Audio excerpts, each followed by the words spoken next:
Hi friends, എല്ലാവർക്കും ഞങ്ങളുടെ ചാനലിലേക്ക് സ്വാഗതം. അപ്പോൾ ഇന്നത്തെ വീഡിയോ മേക്കപ്പ് ബ്രഷുകളൊക്കെ എങ്ങനെ വൃത്തിയാക്കിയെടുക്കുക എന്നുള്ളതിനെ കുറിച്ചിട്ടാണ്. വീഡിയോയിലേക്ക് കടക്കുന്ന മുന്നേ ഞങ്ങളുടെ ചാനൽ ആദ്യമായാണ് കാണുന്നുവെങ്കിൽ എന്തായാലും ചാനൽ സബ്സ്ക്രൈബ് ചെയ്യണം. സബ്സ്ക്രൈബ് ചെയ്യുമ്പോൾ തന്നെ ഒരു ബെല്ലൈക്കണും വരും, അതും ക്ലിക്ക് ചെയ്യണം. അപ്പോഴേ എൻ്റെ വീഡിയോസൊക്കെ നിങ്ങൾക്ക് കാണാൻ പറ്റുകയുള്ളൂ. അപ്പോൾ നമുക്ക് നോക്കാം ഈ ബ്രഷുകളൊക്കെ എങ്ങനെയാണ് വൃത്തിയാക്കിയെടുക്കേണ്ടതെന്ന്.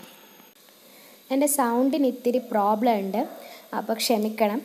അപ്പോൾ നമുക്ക് നോക്കാം ഇതെങ്ങനെയാണ് ചെയ്യേണ്ടത്. അപ്പം നിങ്ങൾ മേക്കപ്പൊക്കെ ഉപയോഗിക്കുന്നവരാണെങ്കിൽ എന്തായാലും നിങ്ങളുടെ കയ്യിൽ മേക്കപ്പ് ബ്രഷുകളും സ്പഞ്ചുകളും അതുപോലെ തന്നെ ബ്യൂട്ടി ബ്ലെൻഡേഴ്സൊക്കെ ഉണ്ടാവും.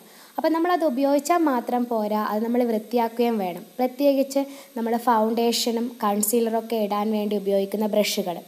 കാരണം ഇവയിലൊക്കെ നമ്മുടെ മുഖത്തുള്ള അഴുക്കോ പൊടിയോ അല്ലെങ്കിൽ ഓയിലൊക്കെ പറ്റിച്ചേർന്ന് ബാക്ടീരിയ വളരാനുള്ള ചാൻസ് ഉണ്ട്.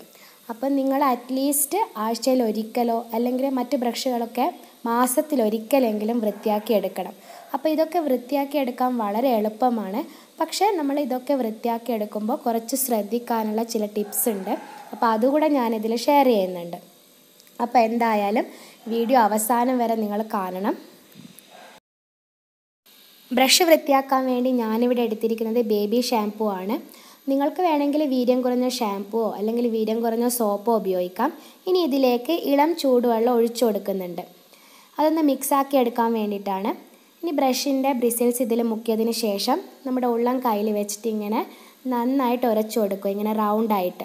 അപ്പം വളരെ ശക്തിയായിട്ട് ചെയ്യാൻ പാടില്ല. ഇത് വീഡിയോയുടെ സ്പീഡ് കൂട്ടിയതുകൊണ്ട് നിങ്ങൾക്ക് തോന്നുന്നതാണ്. വളരെ പതുക്കെ ചെയ്ത് കൊടുക്കാം. കാരണം ബ്രഷിൻ്റെ ബ്രിസിൽസൊക്കെ സോഫ്റ്റാണ്, സ്മൂത്താണ്. അപ്പോൾ നമ്മൾ ശക്തിയായിട്ട് ഉരച്ചു കൊടുക്കുമ്പോൾ അതൊക്കെ ഇങ്ങനെ ഇളകി വന്നാലോ. അപ്പം നിങ്ങളിങ്ങനെ ഉരക്കുമ്പം തന്നെ കാണാൻ പറ്റും ഈ ബ്രഷിലുള്ള പൊടിയും അതുപോലെ തന്നെ അഴുക്കും ഈ ഫൗണ്ടേഷൻ്റെ കൺസീലറിൻ്റെ ഒക്കെ വേണ്ടാത്ത ഭാഗങ്ങളൊക്കെ ഇങ്ങനെ പതഞ്ഞു പോകുന്നത് കാണാൻ പറ്റും. ഇളം ചൂടുവെള്ളത്തിൽ വേണം ബ്രഷ് കഴുകാൻ. റണ്ണിങ് വാട്ടറിൽ കഴുകുന്നതായിരിക്കും നല്ലത്. അപ്പോൾ ഇങ്ങനെ കഴുകുമ്പോൾ നമ്മൾ ശ്രദ്ധിക്കേണ്ടത് ഈ ബ്രിസിൽസിനെ ബ്രഷുമായിട്ട് ബന്ധിപ്പിക്കുന്ന ആ ഭാഗം അവിടെ ഗ്ലൂ ഒക്കെ കൊണ്ടായിരിക്കും അവർ ഒട്ടിച്ചിരിക്കുക. അപ്പം വെള്ളം അതിലോട്ടേക്ക് ഇറങ്ങിക്കഴിഞ്ഞാൽ ഈ പശയൊക്കെ പോയിട്ട് ബ്രിസിൽസ് പൊട്ടാനുള്ള ചാൻസ് ഉണ്ട്. അപ്പോൾ അത് ശ്രദ്ധിച്ച് വേണം നിങ്ങൾ ചെയ്യാൻ. എന്നിട്ട് അധികമുള്ള വെള്ളമൊക്കെ ഇങ്ങനെ പിഴിഞ്ഞു പോക്കുക. ഇതൊക്കെ പതുക്കെ വേണം ചെയ്യാൻ. എന്നിട്ടൊരു പേപ്പർ ടിഷ്യൂ ഉപയോഗിച്ചിട്ട് നമുക്കൊന്ന് പാഡ് ഡ്രൈ മാത്രം ചെയ്ത് കൊടുക്കാം. ശക്തിയായിട്ട് പിഴിയാനൊന്നും പാടില്ല, ജസ്റ്റ് ഒന്ന് പാഡ് ഡ്രൈ ചെയ്ത് കൊടുക്കാം. അതിനുശേഷം നമുക്കിത് ഉണക്കിയെടുക്കണം. ഇങ്ങനെ ബ്രിസിൽസിൻ്റെ ഭാഗം താഴെ വരുന്ന വിധത്തിൽ വേണം ഉണക്കിയെടുക്കാൻ. അപ്പോൾ അതെങ്ങനെയാണ് ചെയ്യേണ്ടതെന്ന് ഞാൻ കാണിക്കുന്നുണ്ട്. ഈ രണ്ടാമത്തെ മെത്തേഡ് കഴിഞ്ഞിട്ട് പറയാം. രണ്ടാമത്തെ മെത്തേഡിൽ ഉപയോഗിക്കുന്നത് ചെറുനാരങ്ങയും വെളിച്ചെണ്ണയുമാണ്. രണ്ടും ഓരോ ടീസ്പൂൺ വീതമാണ് എടുക്കുന്നത്. അപ്പം നിങ്ങൾക്ക് വേണമെങ്കിൽ ബദാം ഓയിൽ എടുക്കാം, ഒലിവ് ഓയിൽ എടുക്കാം, അതൊക്കെ നിങ്ങളെ ഇഷ്ടമാണ്. അപ്പോൾ രണ്ടും കൂടെ ഒന്ന് മിക്സാക്കി കൊടുക്കുക. അപ്പം വെളിച്ചെണ്ണ ഉപയോഗിക്കുമ്പോൾ ഈ ബ്രിസിൽസിൽ ഒട്ടിപ്പിടിച്ചിരിക്കുന്ന പൊടിയും അഴുക്കൊക്കെ കളയാൻ സഹായിക്കും. അതുപോലെ തന്നെ ചെറുനാരങ്ങ നീരാണെങ്കിൽ ഈ ബ്രിസിൽസിൽ പറ്റിപ്പിടിച്ചിരിക്കുന്ന അണുക്കളൊക്കെ ഉണ്ടെങ്കിൽ അതിനെയൊക്കെ നശിപ്പിക്കും.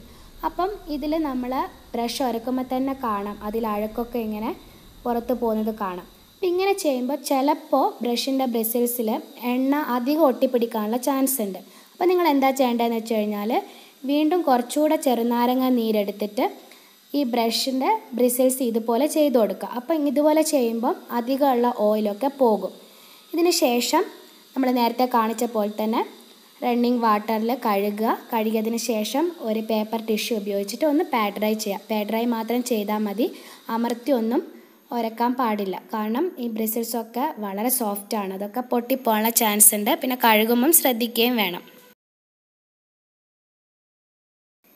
ഇനി ബ്രഷ് ഒന്ന് ഉണക്കാൻ വെക്കണം. അപ്പോൾ ഉണക്കുമ്പോൾ ശ്രദ്ധിക്കേണ്ടത് ബ്രിസിൽസ് എപ്പോഴും താഴത്തേക്ക് വരണം, ഇങ്ങനെ കുത്തനെ വേണം വെക്കാൻ.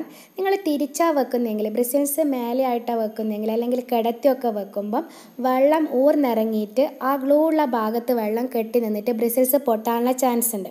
അപ്പോൾ അതുകൊണ്ട് ഞാൻ ഇതിനെ ഇങ്ങനെ ഒരു റബ്ബർ ബാൻഡിൽ കെട്ടിയിടുകയാണ്. എന്നിട്ട് ഇതുപോലൊരു ഹുക്കിൽ തൂക്കിയിടുകയാണ്. അപ്പോൾ എപ്പോഴും ബ്രിസിൽസ് താഴത്തേക്ക് തന്നെ നിൽക്കും. അപ്പോൾ ഇതിപ്പം ഉണങ്ങിയതിന് ശേഷമാണ് ബ്രിസിൽസിനൊന്നും ഒരു കുഴപ്പവും പറ്റിയിട്ടില്ല. ബ്രഷ് എങ്ങനെയാണോ ആദ്യം ഉണ്ടായത് അതുപോലെ തന്നെ ഉണ്ട്. അപ്പോൾ ഇങ്ങനെയാണ് മേക്കപ്പ് ബ്രഷുകൾ ക്ലീൻ ആക്കേണ്ടത്. അപ്പോൾ ഈ ഒരു വീഡിയോ നിങ്ങൾക്ക് ഉപകാരപ്രദമായി തന്നെയാണ് ഞാൻ വിചാരിക്കുന്നത്. അപ്പോൾ നിങ്ങൾ മേക്കപ്പൊക്കെ ഉപയോഗിക്കുന്ന ചേച്ചിമാരോ ഫ്രണ്ട്സോ റിലേറ്റീവ്സൊക്കെ ഉണ്ടെങ്കിൽ അവർക്കൊക്കെ ഷെയർ ചെയ്യാം, വീഡിയോ ലൈക്ക് ചെയ്യാം. അപ്പോൾ അടുത്ത വീഡിയോയിൽ കാണാം. Thank you. ബൈ.